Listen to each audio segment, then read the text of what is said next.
Ahsoka Episode 5 is actually pretty disappointing. Coming off the back of Episode 4, which I actually thought was pretty good and definitely the best of the season so far, Episode 5 has a lot of problems which were present in Episodes 1 through 3. And on the surface, this episode should have been fantastic. It has Anakin, Captain Rex, the 501st in action, lookbacks at important battles in the Clone Wars, but even though it has all that, it is extremely poor in its execution.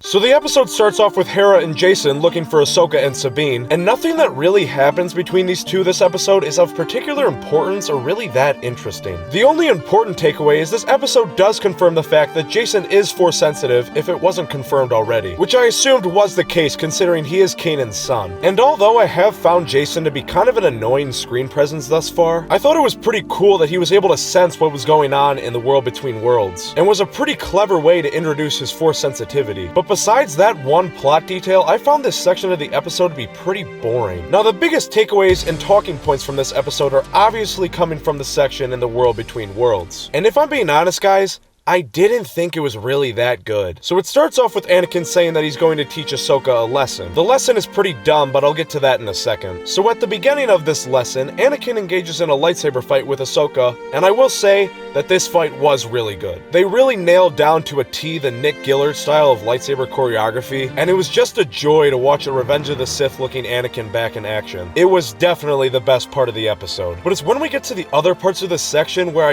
really start to have some issues. I think my biggest problem with the flashbacks was I didn't really see much point to them. Yes, I obviously enjoyed seeing a live-action portrayal of Anakin during the Clone Wars. Yes, I really liked seeing the 501st in live action again, which we haven't seen since 2005. And yes, it was awesome seeing our first live-action portrayal of Captain Rex, who is one of my favorite Star Wars characters. But even though I enjoyed seeing all these things on screen, they don't really serve any purpose in progressing the story of Ahsoka. They are only there to be a fan service checklist. So tell me, what was the point of these flashbacks? The only possible argument I can think of is they make it a point that Ahsoka will have nothing to teach Sabine other than how to be a soldier because she was a Padawan during the Clone Wars. Qui-Gon, Obi-Wan, and Anakin were all trained to be keepers of the peace, but Ahsoka had to adjust to the times and learn to be a soldier. And although this is true to an extent, I think that it's an extreme oversimplification. If you watch the Clone Wars in its entirety, Ahsoka grew a lot as a character throughout that show. Yes, she improved her fighting skills and her knowledge on war, but she also grew in her social skills,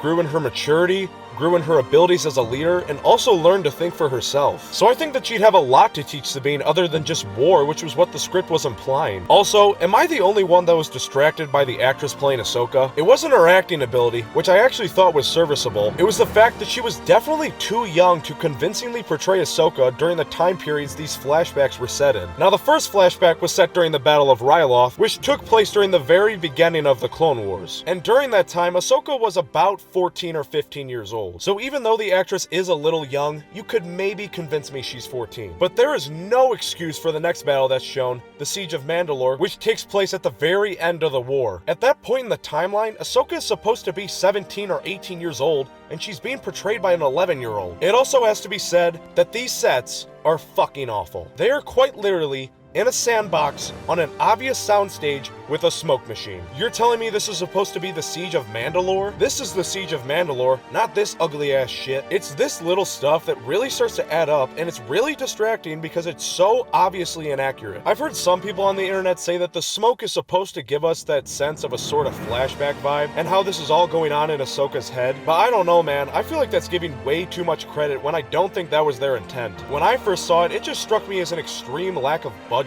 And even if that was their intent, they still could have made the sets look like the actual environments they're supposed to be in and just put smoke over it. But instead, they just decided to put them in a sandbox and call it good. I also do not understand the point of Anakin's lesson.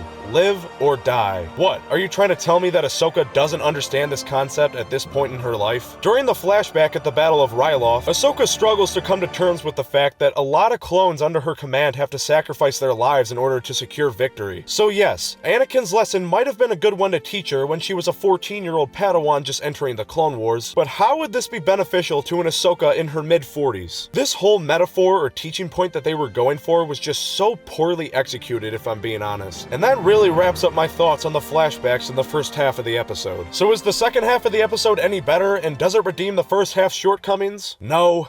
It does not. This second half of the episode is so damn boring. The rest of this episode, which is about 20 minutes of screen time, consists of Ahsoka waking up from bed and Purgle showing up. That's it. We spend 10 minutes of Ahsoka getting out of bed, dishing out some hugs, and deciding what they should do. And the next 10 minutes, besides a little bit of dialogue between the X-Wing pilot and this New Republic fleet commander, is quite literally just whale watching. Oh my god, look! Whales! Look at these flying whales! Why does this need to be 10 minutes long? And the thing is none of this is actually bad on paper. If you condense the second half of this episode down to 7 or 8 minutes, which is a lot more reasonable of a time period for the amount of stuff that actually happens, I would have been completely fine with it. But it is so incredibly drawn out that it just becomes tedious. So overall, looking at this episode in its entirety, we get some pretty generic stuff with Hera, Jason, and the X-Wing pilots, the World Between Worlds section, which was pretty fun to watch from a fan servicey point of view, but didn't really serve much of a larger purpose, and whale watching. That's it. And I'm still here wondering where the hell is Thrawn and the resurgence of the Empire. You have 3 episodes left and still haven't gotten to the main conflict of the story, which is just absolutely baffling. And even though it may seem like I'm being extremely hard on this episode, which I am, I don't think it was the worst of the season, but I think it's the most underwhelming coming off the back of the mid-season finale of episode 4. And I've gotten to the point where I've just accepted the fact that this show isn't bad, but it's just incredibly mediocre. Well, that's gonna do it for this week's Ahsoka video, guys. If you made it this far and you enjoyed this type of content and want to see more like it, do me a favor by leaving a like and hitting that subscribe button. If you want to be notified about when I post my video for Ahsoka Episode 6, turn on the notification bell. But anyways, that's all I've got for today. I'll see you guys next time.